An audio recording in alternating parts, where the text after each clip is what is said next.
So ভাই লোক, darling রা বসের upcoming movie Kannappa trailer finally release হয়ে গেছে। বাট আজকে আমরা কথা বলবো রাজা সাহেবের টিজারটা নিয়ে, যে রান টাইম হচ্ছে 2 মিনিট 28 সেকেন্ড।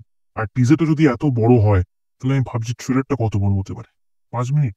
বাট যাই হোক, মজার কথা ছেড়ে সিরিয়াস কথায় আসা যাক। সো এই টিজারটা যদি আমি এক লাইনে রিভিউ করে, তাহলে আমি এটাই বলবো যে একটা typical Telugu horror comedy movie যেমন হয়ে থাকে, এই টিজারটা ঠিক আমার তেমন লেগেছে। মানে ওভারঅল একটা ডিসেন্ট টিজার লেগেছে আমার। কোনো এক্সট্রা অর্ডিনারি জিনিস আমি এই টিজারের ভেতর খুঁজে পাইনি, যেটা দেখে বলবো ও ভাই মাইন্ড ব্লোয়িং জিনিস দেখাচ্ছি, এরকম জিনিস এর আগে আমি কখনো দেখিনি।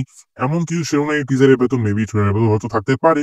বাট এই টিজারটা যে কারণে আমার ডিসেন্ট টিজার লেগেছে। আর এই টিজারের ভেতর ভালো জিনিস যেটা আমার লেগেছে, সেটা হচ্ছে ডার্লিং প্রবাস। ইয়েস, কারণ বাহুবলীর পর থেকে টানা উনি সিরিয়াস টাইপের ক্যারেক্টারই প্লে করে যাচ্ছেন, যে কারণে দেখতে দেখতে একটা চলে আসে না, একটা বোরিংনেস চলে আসে। বাট এইবার প্রভাস গিয়ে একটু হাটকে হয়েছে। ইয়েস, মানে যেখানে প্রভাসকে আমরা হাসতে দেখছি, প্রভাসকে আমরা কমেডি করতে দেখছি, প্রভাসকে আমরা ফ্লার্ট করতে দেখছি, ইভেন প্রভাসকে আমরা ভয় পেতে দেখছি।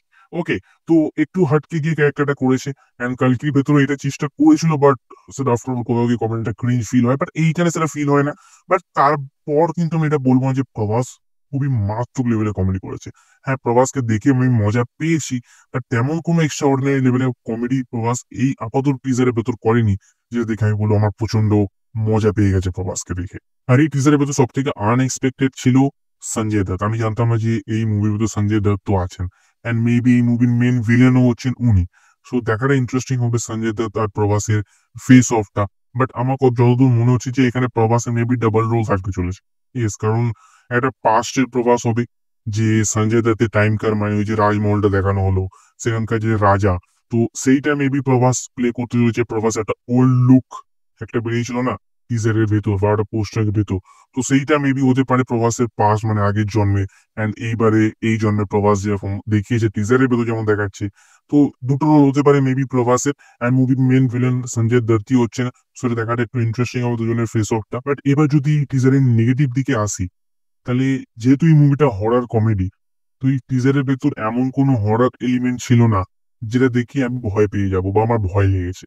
আমি বিশেষত হরর মুভি দেখি না, বাট তারপরে এই টিজারের ভেতর এমন কিছু জিনিস ছিল না যেটা দেখে আমি ভয় পেয়েছি। অ্যান্ড তার পাশাপাশি টিজারের ভেতর থাকা ভিএফএক্স, হ্যাঁ, কিছু কিছু জায়গায় ভিএফএক্স কাঁচা, কিছু কিছু জায়গায় পাকা। আই মিন, কিছু কিছু জায়গায় ভালো, কিছু কিছু জায়গায় খারাপ। খারাপটা যেমন বিড়াল, একটা বিড়াল নামবে সিঁড়ি দিয়ে, তো ওটা এতটাই খারাপ, এতটাই আই ক্যাচি খারাপ লেভেলের ভিএফএক্স ওই জায়গাটায়, যে ইগনোর করা যায় না। আর কিছু কিছু জায়গায় ভালো আছে, যেমন ওই যে রাজমহল যেটা বানিয়েছে ভিএফএক্স দিয়ে, সেটা আফটার অল কোনো জায়গাতে একটু খারাপ মনে হয় না। বাট তার পাশাপাশি একেবারে টিজার শেষে গিয়ে ওই যে ধোঁয়ার ভেতর থেকে হাত বেরিয়ে এসে এবং হুট করে ক্যামেরার সামনে চলে আসবে, তো ওইসব জায়গায় ভিএফএক্স গুলো অ্যাকচুয়ালি একটু আই ক্যাচি খারাপ টাইপের লেগেছে আমার। বাট এছাড়া আর কোনো জিনিস টিজারের ভেতর আমার খারাপ লাগেনি। তার পাশাপাশি টিজারের ভেতর থাকা বিজিএমটা আমার বেশ ভালো লেগেছে। সো ওভারঅল রাজা সাহেবের টিজারটা একটা গুড ভাইবসই ডেলিভার করে। অ্যান্ড বেশি এক্সপেকটেশন নিয়ে মুভিটা আবার ট্রেলারটার জন্য আমি ওয়েট করবো না, কারণ বেশি এক্সপেকটেশন মেন বেশি হার্ট করা নিজেকে। বাকি তোমার কেমন লাগলো প্রভাসের এই রাজা সাহেবের টিজারটা, তুমি অফকোর্স কমেন্ট করে জানাতে পারো তোমার মতামত। So by.